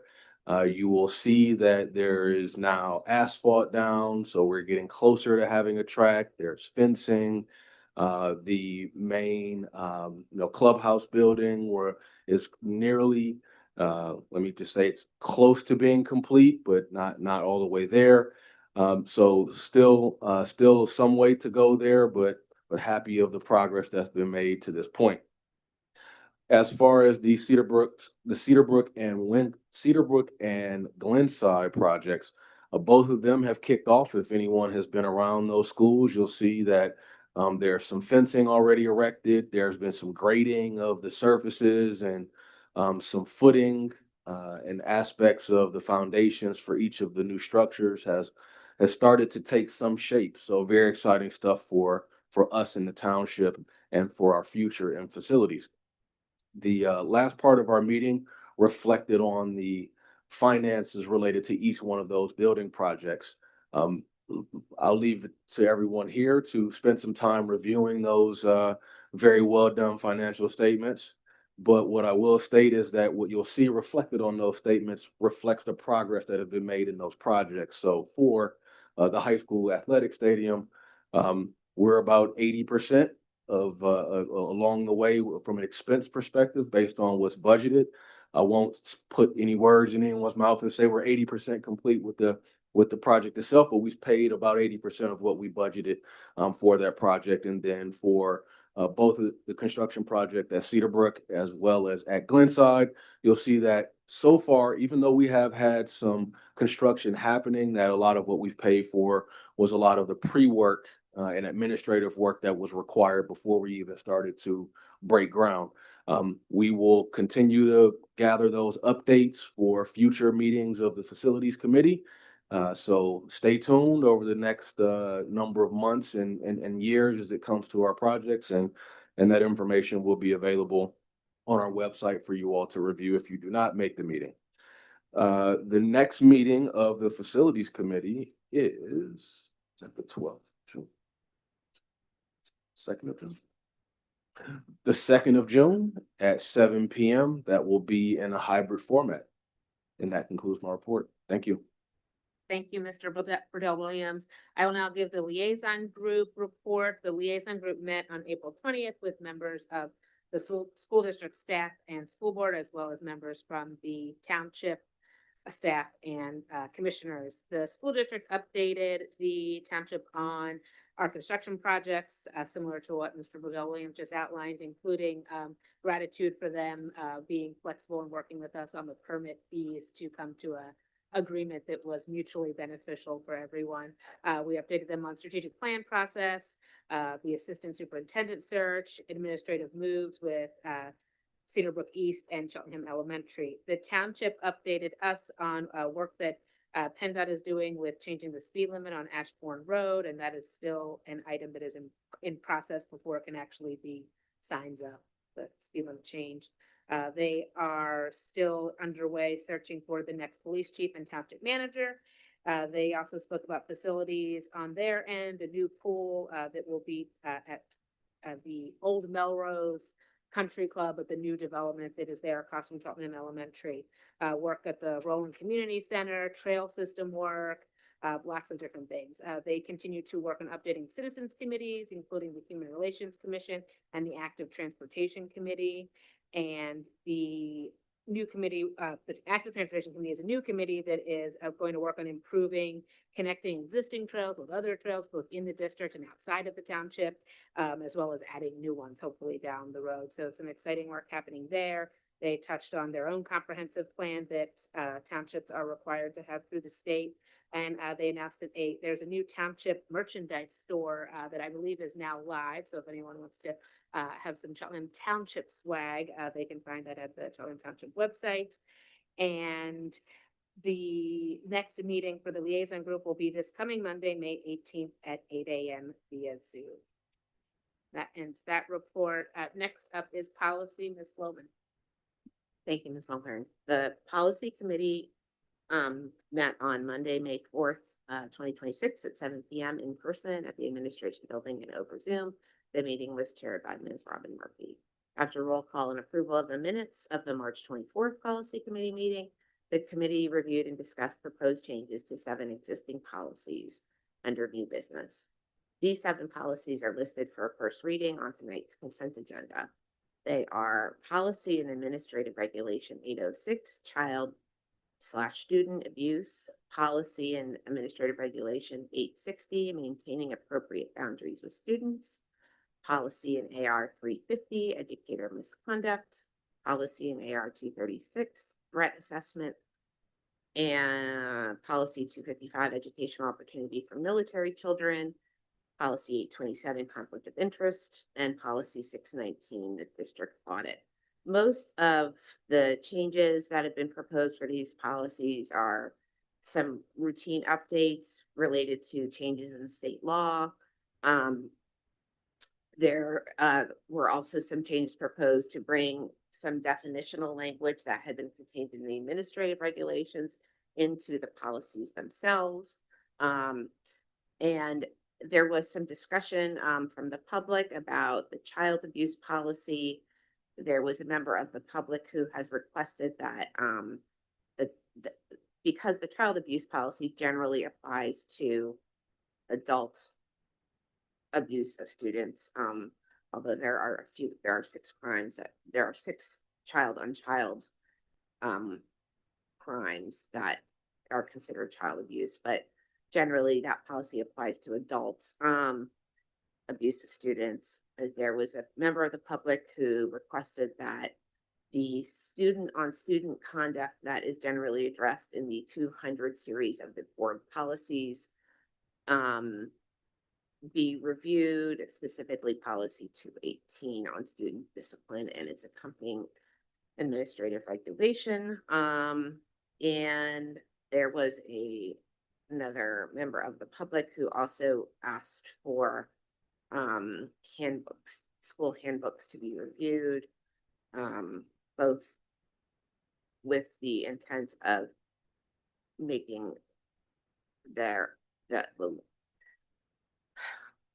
just leave it at that. The other, like I said, the only other changes were really to reflect some changes in state law. And then once these policies are voted on tonight, they will go back on the next policy meeting agenda for second read. The next policy meeting will be in June sometime. We have yet to pick a date, but we will decide on that soon. And this ends my report. Thank you, Ms. Lohman. The legislative update, Mr. Epps. Thank you. Good evening, members of the public still with us tonight, administration and anyone listening.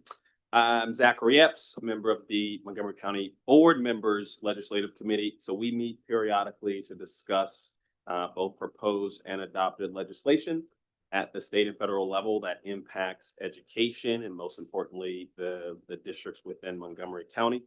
May 4th was PSBA, the Pennsylvania State Board Association's Day on the Hill. And so a group of board members from around the county went and met in person with state senators and representatives there in Harrisburg, meeting them where they are to advocate for various priorities. It is budget season for everyone, not just our school district, at the state level as well.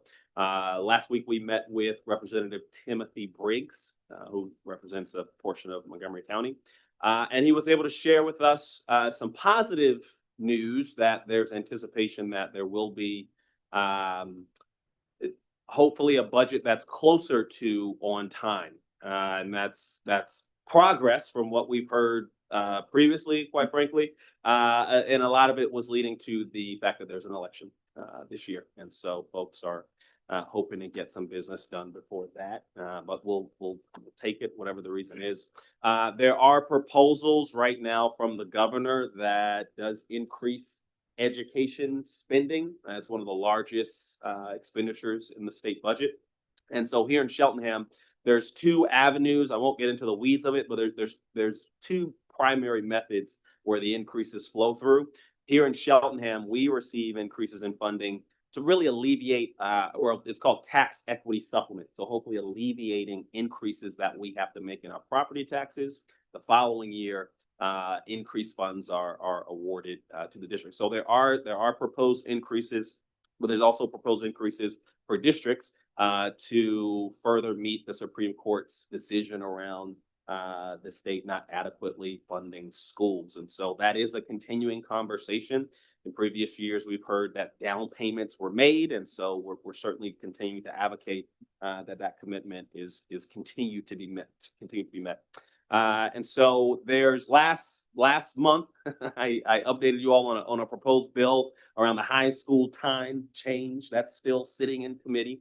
There's another bill. There's a lot of bills out there, but there's one that I will promote. We had a number of educators here, and there's a bill to award a tax credit for educators who have to pay for supplies out of pocket. So it's up to $500, and so hopefully that passes through, and educators who do that can take advantage of that tax credit. So again, that's not a law right now. That's a bill being discussed, and it is in the Education Committee. And that brings my report to a close. Thank you, Mr. Epps. Dr. Watts, a report from the Cheltenham Education Foundation. Thank you, Ms. Mulhern. The Cheltenham Education Foundation Board last met on Wednesday, April 22nd at Wincote Elementary, hosted by Mr. Taylor. Just to hit the highlights, because this is the foundation's busiest period of fundraising and events. We had the third annual Race for Education, so many of you there earlier in April. Final fundraising total was $21,500. The date for next year is already set. Mark your calendars for April 17th of 2027. That money feeds right into the next two items, which is the scholarships. 67 applications have been received for the different scholarships that the foundation gives out, and those will be announced and awarded on Monday, June 1st. At Cheltenham High School. So that's very exciting. And then grant applications for the Educator Innovation Grants are open now. Applications are due the 17th, so 5 days left. The district will review those, and then the foundation reviews on June 2nd, and the winners will be notified on June 12th. So all of that fundraising money feeds right into these two important resources for our students and our educators. Another fundraiser, Cheltenham Dines en Blanc, will be held on June 20th, 2026 at Arcadia.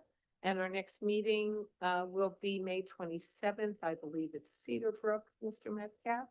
And we will be planning for a strategic planning retreat this summer. This concludes my report. Thank you, Dr. Watts. Next up is approval of agenda items, our consent agenda. Before I take a motion on the consent agenda, I just want to acknowledge that while we have very important and exciting things on every single agenda, this particular one also includes the election of our next assistant superintendent. So Dr. Kendra Johnson, who is with us this evening, she began her career as a chemistry teacher and has done many other things through building leadership and assistant superintendents, all kinds of things. She brings experience and expertise in equity, strategic thinking, curriculum, and instructional leadership. And after the vote, we look forward to hearing from her.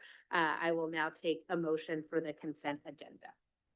So moved, Zachary Epps. Second, Charles Bordeaux Williams. Thank you, Mr. Bordeaux Williams. Any comments from the board on the agenda items?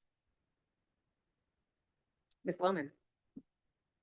Thank you. I just wanted to highlight one of the contracts that we're voting on tonight, which is Empower Ed School Solutions to provide special education and intervention services.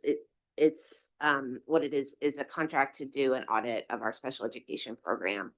And I, as speaking as one board member, have been waiting for this for a very, very, very long time. So I'm appreciative of this administration for being willing to take this step and to get an outside eye on our special education programs as a whole and what we're doing well and what are some opportunities for improvement and where we go from here. So thank you. Thank you, Ms. Lohman. Any other comments? Mr. Rex?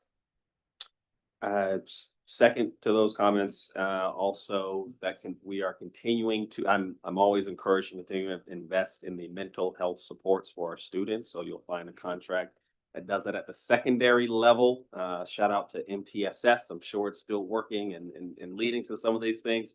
But I also want to comment on the our for our assistant superintendent. And so I just want to make a really I think when I look at, there's such a comprehensive experience that Dr. Johnson offers. Some things that stood out to me were measured success, specifically for specific student groups.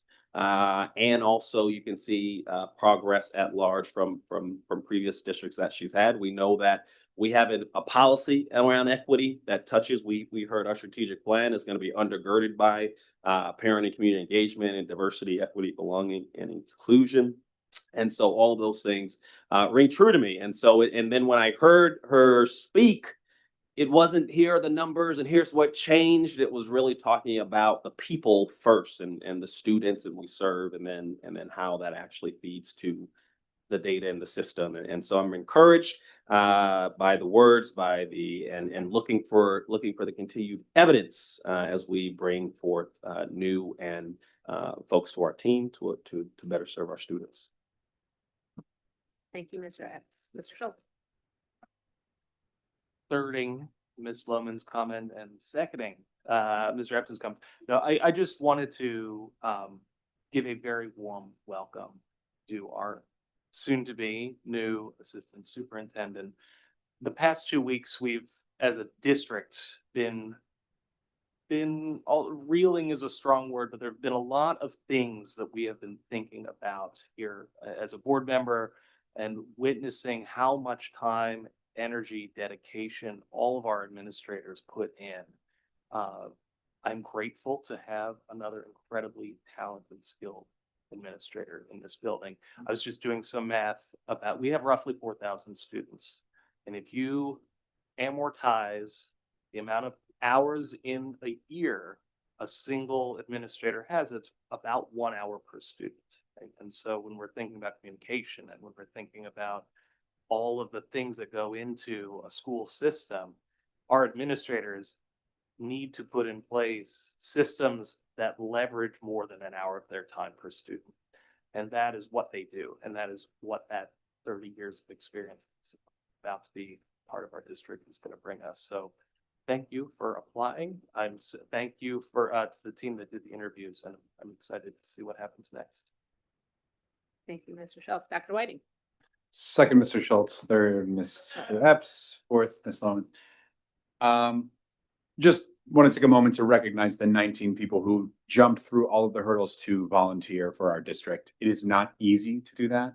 Our external district activities, and even some of our internal district activities would not run without the people who are dedicating time to this work. And I want to take some time to acknowledge them. Thank you. Thank you, Dr. Whiting. Any other board comments? All right, we will have a vote on the consent agenda. All those in favor say aye. Aye. Aye. Any opposed or any abstentions? Thank you. The motion carries. Dr. Scriven, before I invite Dr. Johnson to greet us, would you like to share a few words? I'd just like to be one of the first to welcome you to the district. I thank you for committing to the work here, even knowing what we're currently navigating, coming in with your eyes wide open to the best of the ability, because you never know what you don't know. But knowing that you have the repertoire of skills that have well prepared you for this opportunity. So welcome. Please come to the podium. I know you had a few remarks, and excited to have you.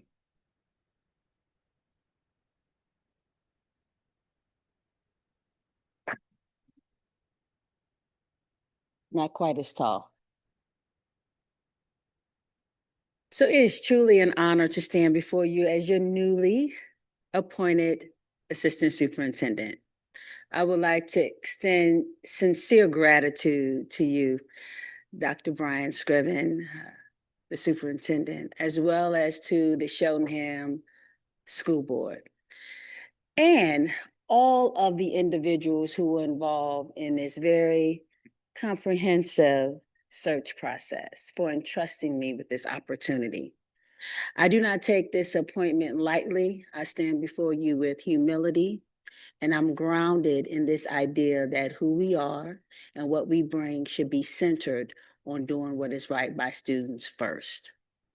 With nearly 3 decades of experience, I've had the privilege of serving first as a classroom science teacher. I'm very proud of my experience in the classroom.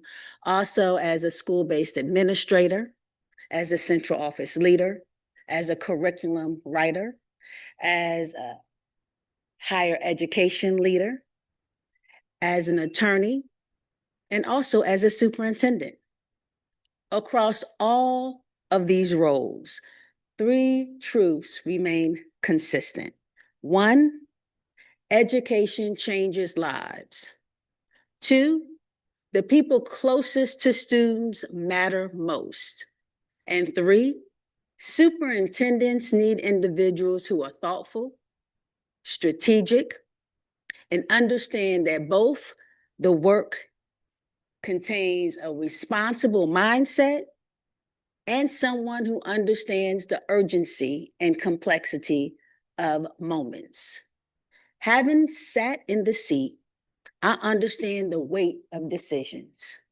I understand the urgency of challenges, and I understand the importance of trusted collaboration. I stand ready to serve you and with you, Dr. Scriven, as well as the community. And I would do so with integrity. But I cannot let this moment pass without thanking the teachers. We just celebrated Teacher Appreciation Week, and I believe firmly that teachers are the heartbeat of our schools. They inspire, they support, they challenge young people to see in themselves some things that they can't see sometimes. And I believe that when we invest in teachers, when we honor teachers, we know that they can bring out the best in students. I also believe deeply in centering student voice. I understand for me that students are not just simply recipients of educational decisions. They are, in fact, our partners in what they need to learn. We need to look at them and experience them as active learners, understanding that their lived experience, that their aspiration should not only shape what we do, but actually prioritize what we do. Equally as important, on May 1st, we honored our principals for National Principals Day. Research reminds us that school-based leadership comes only second to classroom experience in terms of shaping what happens for children. Our school principals and school leaders create conditions for teaching and learning. And when we organize ourselves around supporting school leaders, they are able to do what is best for children. And I commit to doing that for you, school leaders. Further, I understand that meaningful progress requires authentic collaboration. Therefore, I look forward to partnering with educators, union leadership, families, community organizations, business leaders, faith-based leaders, my, of course, higher education partners, and students, because you are our servants that we need to make sure that we are meeting the needs of. Family voice remains essential because families, you are our students' first teachers, and I believe you are the strongest advocates. As we move forward together, my commitment will be simple: lead with integrity, listen intentionally, advocate courageously, and remain relentlessly focused on doing what's best for children. And for me, what's best is not unilaterally defined. It should be collaboratively defined through alignment with state standards, evidence-based practice, industry standards, students' lived experiences, and meaningful collaboration with educators to ensure that what they are seeing and experiencing is incorporated. I'm excited to begin this work. I know that wisdom is in the room, so I'm looking forward to learning from each of you. I know context matters, so context is important. So I'm looking forward to listening and ensuring that the important work that is already underway continues, and that every student continues to be valued, seen, challenged, and supported. Thank you for this incredible opportunity. Let's get to work.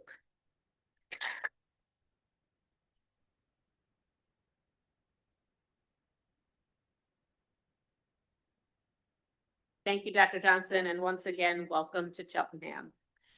Next up on our agenda, public comment on non-agenda items. At this time, Anyone in the room or on Zoom may speak. Cheltenham resident, taxpayer, school district employees are permitted to speak for 3 minutes or less.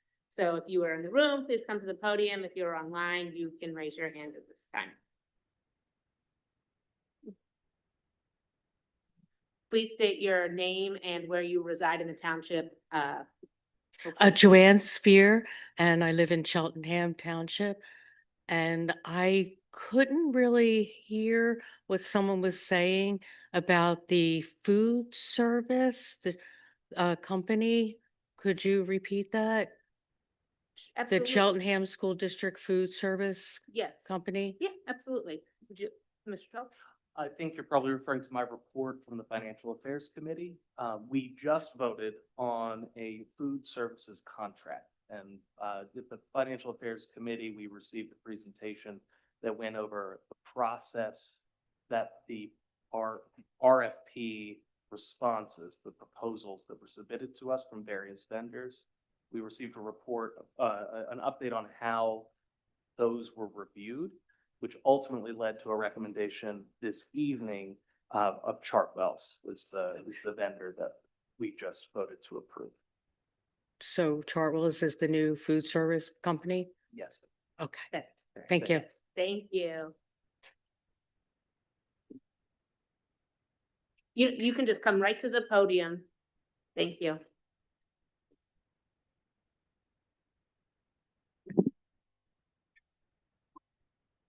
Good evening. My name is Tom Peterson, and I'm a 33-year resident of Landfair Road in Cheltenham.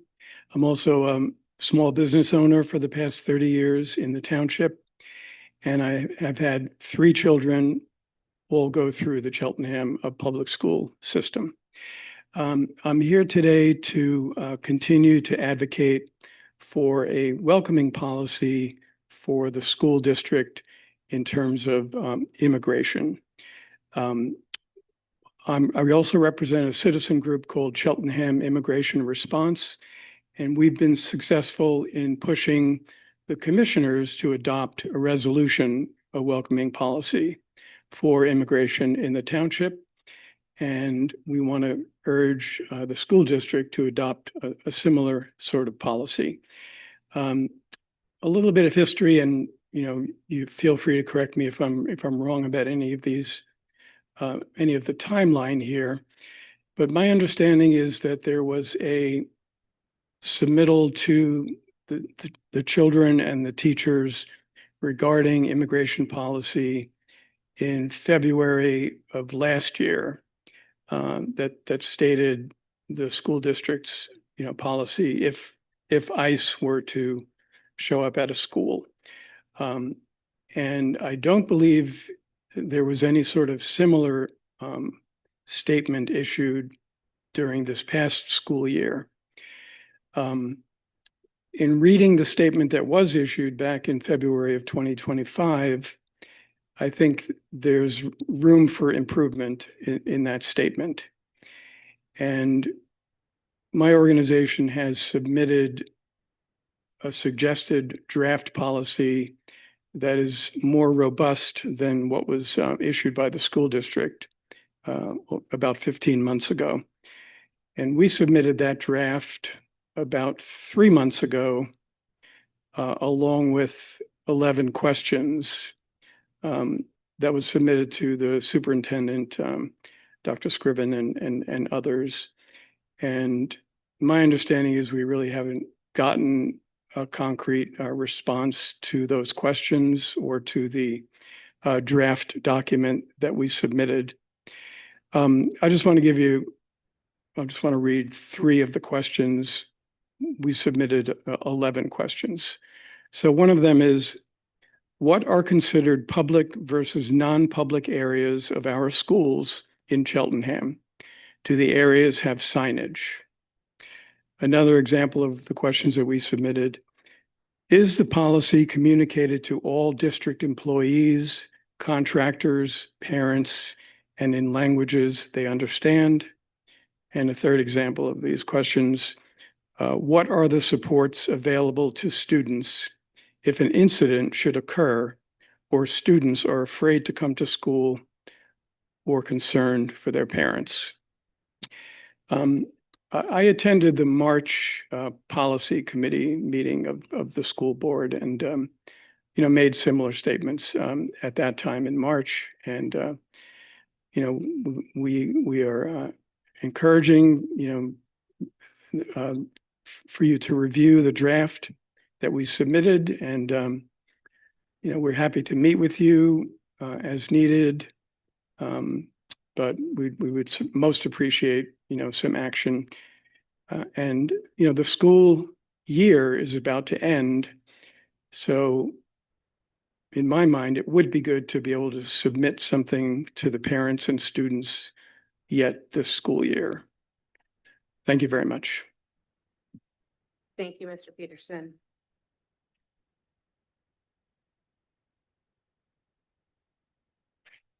Good evening. Excuse me. Good evening. My name is Randy Libros, and I live near the Brookwood Run, which, if you're not familiar with that illustrious waterway, it runs for probably at least a few hundred feet from Oak Lane into Tookaney Creek. And I'm also here representing our neighborhood organization, East Cheltenham Cares. And we also were very involved with talking to our commissioners about the welcoming policy. One of the things, we've been around for actually just about a year and a half. And one of the things that really got people very fired up early on was hearing about kids at the bus stop, actually down the block from where we live, talking about like being scared of like if their family members were deported. So we're really concerned about, not just the township's policy, but also the school board's policy and how that's communicated. And I know that Tom previously mentioned that letter that went out to parents February a year ago. Parents who I've talked to weren't aware of it. They, we asked about it. Oh, did you see this? Because we heard that this went out, and people weren't familiar with it. So that the way that the information was communicated really apparently was not getting through.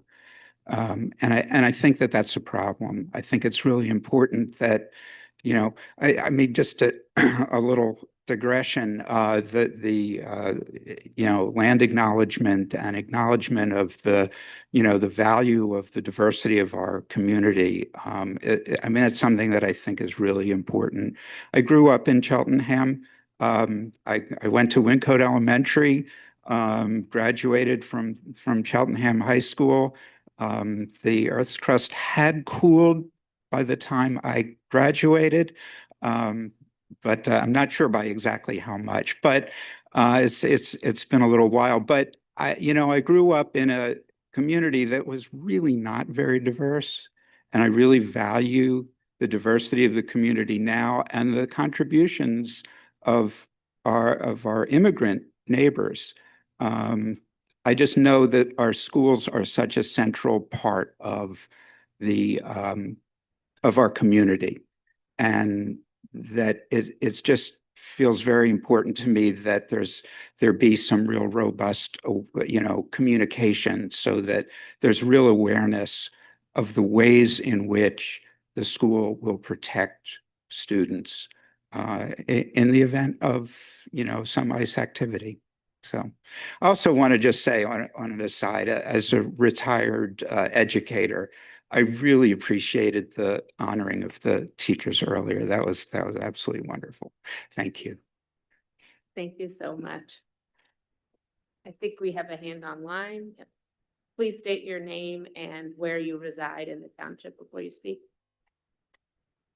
Okay. Was somebody speaking from? Hi, yeah. My name is Amy Freed. I live on Landfair Road in Cheltenham, 33-year resident also. I just wanted to echo and reinforce what Tom Peterson talked about, putting together a more robust and as Randy also said, a policy that is communicated in the languages of the district and not just sent as a email as it was in 2025 that can get very, very easily lost in spam and other places in your mail. And you do have this document with questions and points, and I think that the amount of time that was spent on putting that together deserves a response and deserves a response before 3 months. I also just wanted to talk a little bit about what's going on at the state level and encourage the district to support the welcoming schools policies at the state level. The welcoming schools policies ensure that PA schools are safe places for all students. The bill, which is Senate Bill 1125 and House Bill 2148, would require school districts to adopt clear procedures for responding to immigration enforcement.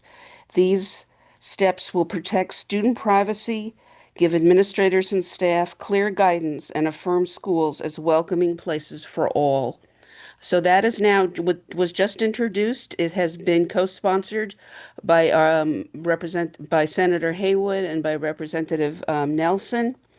I would like to encourage whatever legislative work that you're doing or lobbying to really support and push through these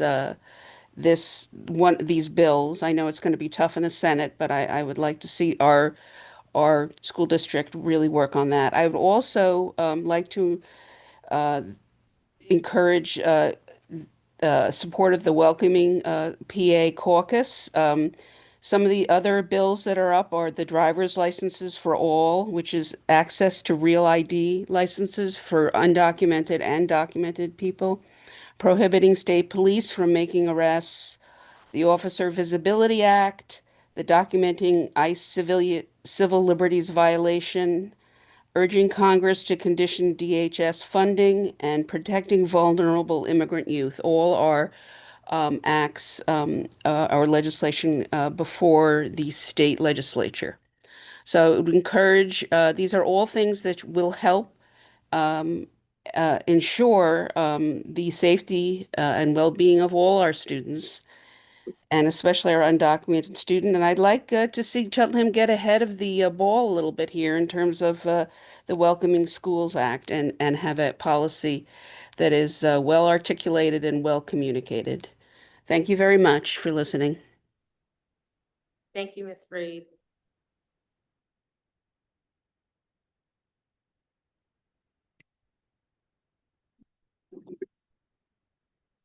Hi, everybody. My name is Pam Albright, and first of all, I totally agree with what the last three people just said. I'm not going to repeat the same thing, but first of all, I just wanted to say that I was really proud to be part of this community and excited to hear the land acknowledgement that was read today. I think that is a wonderful and beautiful embodiment of our values in this community, and I really hope that those perspectives and values are reflected in the curriculum that our students are going through, because I think that's crucial. And especially in this day, at this day when so many forces are fighting against such values and perspectives and trying to erase, erase any truth in our history, in our culture. Whitewashing in our educational system. So I'm very, very happy that we're standing up and dedicating ourselves to continuing to give people the truth in their education. And also I wanted to speak about the safety issue that is one of the top concerns tonight. I think that safety issue also includes the issue of ICE coming into the schools, as other people have mentioned. And I think in terms of health and safety of our students and including their mental health, that I think it's really important that the students feel that we're behind them, that we're going to support them. Any students who are not only students who might be undocumented, but basically any students of color, any students with an accent, any student, they're all, you know, vulnerable. I mean, as everyone knows, you know, ICE is, they're getting paid to grab people off the streets and find out later whether or not there's any, you know, legal reason for it. It doesn't seem to matter. So I think our students are at a heightened risk of basically trauma and fear. And I think how are we going to address that? I think we want to move forward with, you know, being much more open and clear with the policies that would protect them, our welcoming policies, and to have them, as Amy said, in other in the languages that all our families will be able to read. And so that's, I just want to stress that this is all part of the same package of respecting our students from all walks of life and all cultures and helping them to feel safe and respected and loved in this community, that we're all there for them. Thank you. Thank you. So we did have one meeting with 2 or 3 representatives from your group, probably about a month and a half, maybe 2 months ago. I will have Mr. Kaufman, who's our Director of Communications, follow up to make sure we get your contact information. But we will reschedule, we will reconvene and have another meeting with you, just so we can work on formalizing a draft and attempting definitely to get a communication out before the end of the school year.